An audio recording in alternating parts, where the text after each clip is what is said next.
Previous వీడియోలో మా పెరట్లో ఉన్న చెట్లన్నీ పడిపోయాయని చెప్పాను కదండి. వాటి గురించి మా పెరట్లో ఉన్న స్థలం గురించి ఈ వీడియోలో మీకు షేర్ చేస్తానండి. చాలా వరకు నా ప్రతి వీడియోలోనూ ఇంట్రడక్షన్గా ఫస్ట్ మీకు మా పెరట్లో ఉన్న చెట్లనే ఎక్కువగా చూపిస్తూ ఉంటాను కదండి. ఇక నుంచి నా వీడియోస్లో మా పెరట్లో ఆ చెట్లు కనిపించవు, ఆ పచ్చదనము కనిపించదు. ఇది వరకు అయితే ఆ పెంకిటిల్లులు మీకు కనిపించేవి కాదు కదండి.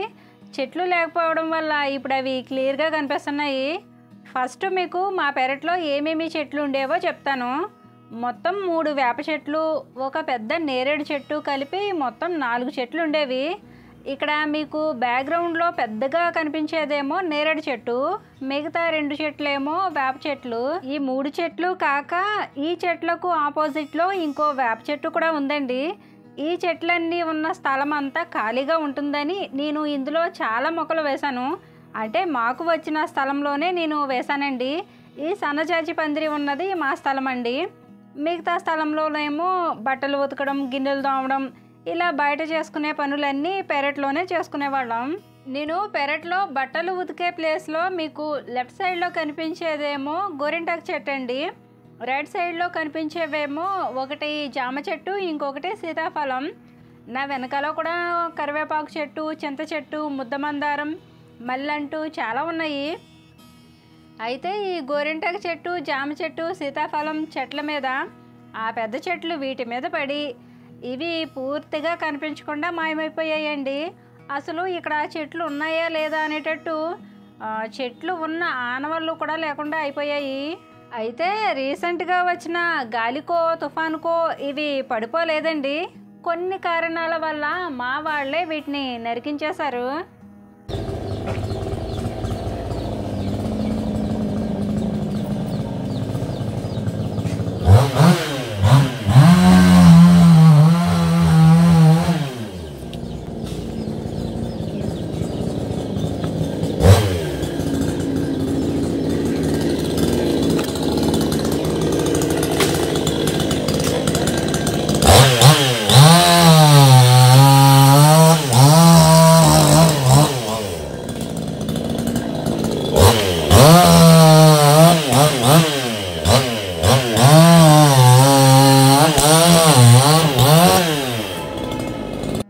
ఈ దృశ్యాన్ని చూడడానికి మీకు చాలా బాధగా ఉంది కదండి.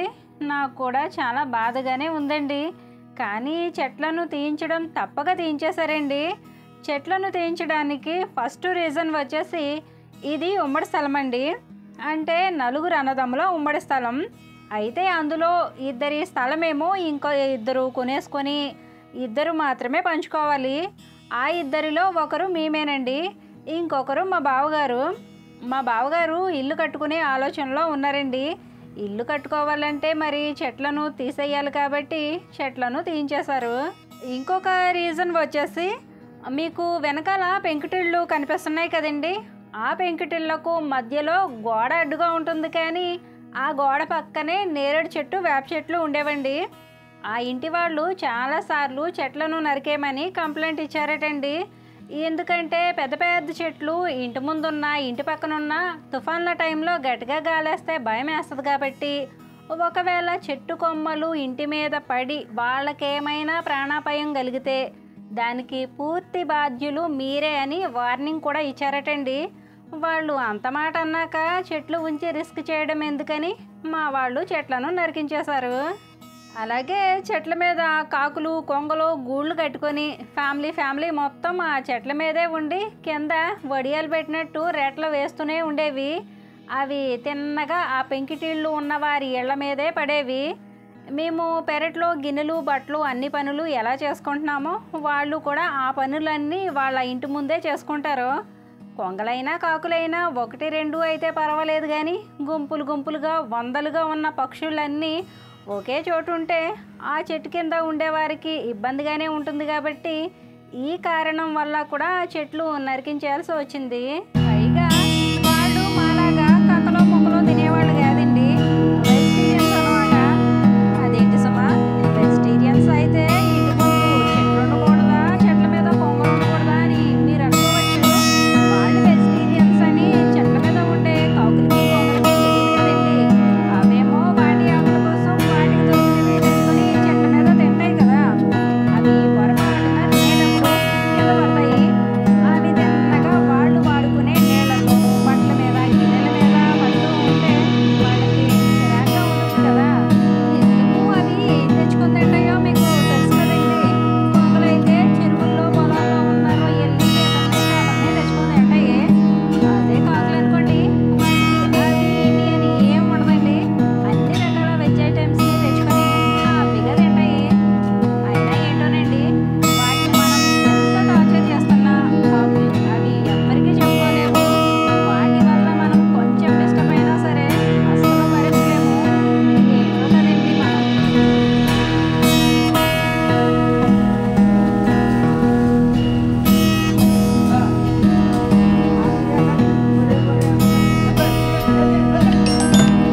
చెట్లు నరికిన రోజు ఆగస్టు 29వ తారీఖునండి. అంటే మా చిన్నమామయ్య గారి పెద్ద కర్మ కూడా ఆ రోజేనండి.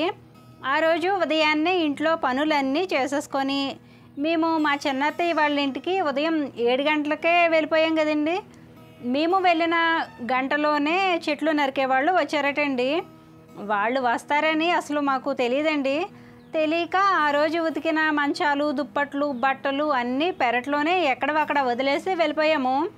లక్కీగా మా తోటికోడలు వాళ్ళు మాకంటే లేటుగా రావడం వల్ల వాళ్ళు ఉండి పెరట్లో ఉన్న వస్తువులన్నీ మా ఇంటి పక్కన పెట్టించి తర్వాత వాళ్ళు కూడా మా చిన్నత్తయ్య వాళ్ళ ఇంటికి వచ్చేసారండి. వాళ్ళు వచ్చి ఇంటి దగ్గర చెట్లు నరుకుతున్నారని నాకు చెప్తే అప్పుడు నేను మా మరిది హెల్ప్తో మళ్ళీ అక్కడి నుండి ఇంటికి వచ్చానండి. నేనెందుకు ఇంటికి వచ్చానంటే వాషింగ్ మెషిన్ కూడా మేము పెరట్లోనే పెట్టాం కదండి.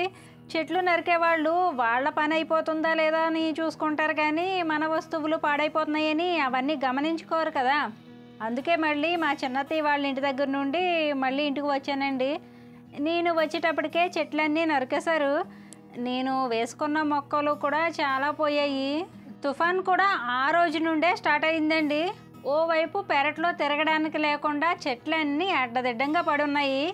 ఇంకోవైపు వర్షం కారణంగా ఇంట్లో తలుపుల మీద, సోఫాల మీద, గ్రిల్స్ మీద ఎక్కడ చూసినా బట్టలే. మాసిన బట్టలు ఉతకడానికి లేదు, ఉతికిన బట్టలు ఆరేయడానికి లేదు. 3 రోజులుగా కుండపోతగా కురిసిన వర్షం కారణంగా నరికిన దొంగలను పట్టుకు వెళ్ళడానికి చెట్లు నరికిన వాళ్ళు రాలేదు. అవి తీసేస్తేనే కానీ బట్టలు ఆరేయడానికి దారి లేదు. వర్షం మాకు ఈ నెల 2వ తారీఖున తగ్గిందండి. వర్షం అయితే తగ్గింది కదా అని మాసిన బట్టలన్నీ ఉతికేసుకున్నాను. మేము వాషింగ్ మెషిన్ పెట్టుకోవడానికి దిమ్మలా కట్టించుకున్నాం కదండి. ఆ వాషింగ్ మెషిన్ పెట్టిన ప్లేస్లోనే బట్టలన్నీ ఉతికేసాను. ఏంటోనండి, శ్రావణ మాసం వచ్చాక నాకంతా బిజీగా అయిపోయింది. ఇవన్నీ ఇలా ఉండడం ఒకటైతే, ఇంకోవైపు హైదరాబాద్లో ఉండే చిన్న చెల్లికి హెల్త్ అసలు బాగాలేదండి. నేను వెళ్దామనుకుంటే మా చిన్నమామయ్య చనిపోయారు కదండి, మైల్లో ఉన్నామని వెళ్ళలేదు. రీసెంట్గా అమ్మే హైదరాబాద్ వెళ్ళి తీసుకొచ్చింది.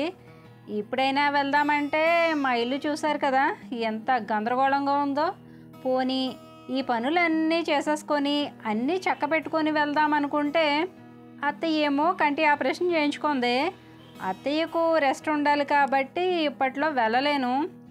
ఏంటోనండి, ఇంట్లో ఈగల మోత, బయట పల్లకి మోత అంటారు, కానీ నాకు ఇంట్లోనూ వీధిలోనూ కూడా ఈగల మోతలాగే అయిపోయింది.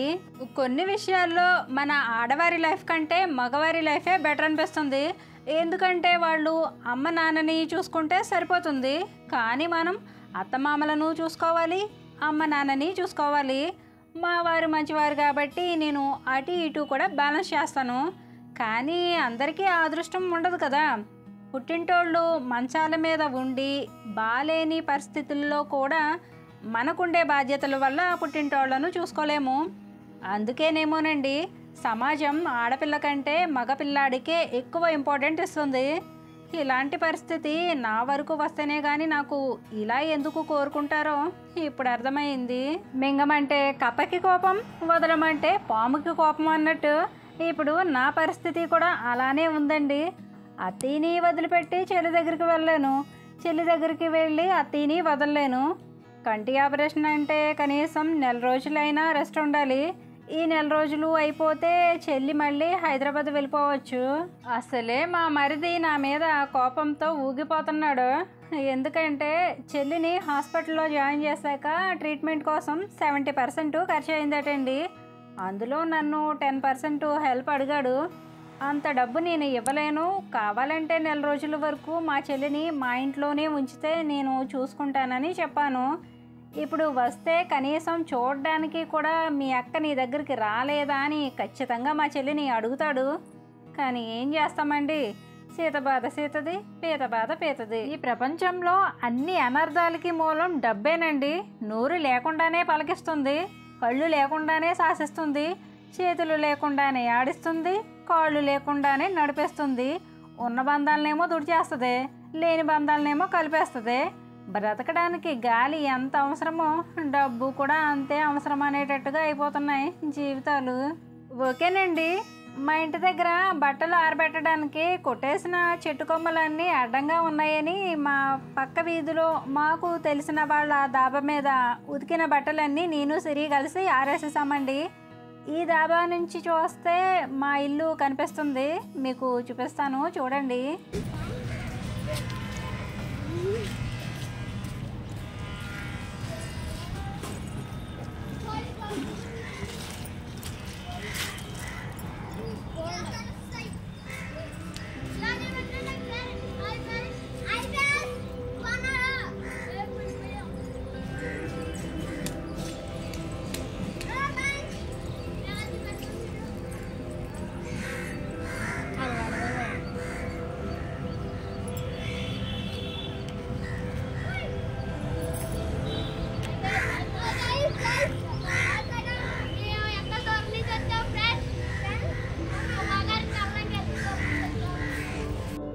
పిల్లల మాటలు విన్నారా మీరు?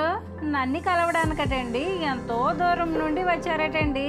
అందుకని మీకు వినిపించేలా హాయ్ ఫ్రెండ్స్, సుమగారిని కలవడానికి ఎంతో దూరం నుండి వచ్చామని ఫన్నీగా చెప్తున్నారు.